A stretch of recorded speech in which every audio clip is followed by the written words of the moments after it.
നിങ്ങൾ തിരിച്ചു പോകുന്നതാണ് നല്ലത്. ഇത് രാഹുലിന്റെ കോട്ട.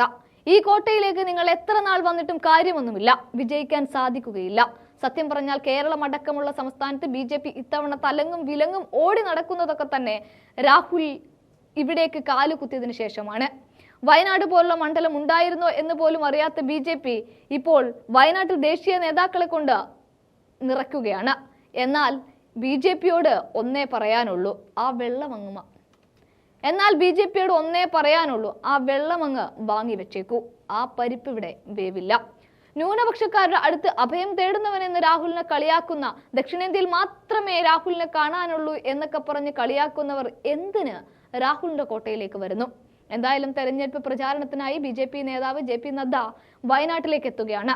ഇവിടെ ബത്തേരിയിലെ റോഡ് ഷോയിൽ പങ്കെടുക്കുക എന്നുള്ളതാണ് അവരുടെ പ്ലാൻ. രാവിലെ 11-ന് ബത്തേരി അസംഷൻ ജംഗ്ഷനിൽ നിന്ന് ചുങ്കം ജംഗ്ഷൻ വരെയാണ് റോഡ് ഷോ.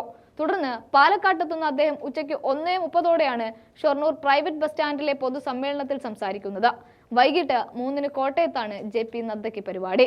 തുഷാർ വെള്ളാപ്പള്ളിയുടെ തെരഞ്ഞെടുപ്പ് പ്രചാരണ റാലിയിലാണ് ഇദ്ദേഹം പങ്കെടുക്കുക.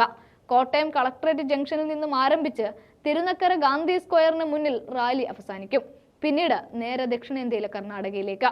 മോദിയും അമിത്ഷായും അടക്കം വമ്പൻ പ്രചാരകരെ കൊണ്ട് നിറയ്ക്കുകയാണ് അവിടെ.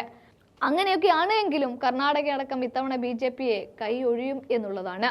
കർണാടകയിൽ DK ശിവകുമാർ ഉണ്ട്. തെലങ്കാനയിൽ BJPയുടെ എല്ലാ തന്ത്രകുതന്ത്രങ്ങളും അറിയുന്ന രേവന്ത് റെഡ്ഡി, തമിഴ്നാട്ടിൽ സ്റ്റാലിൻ.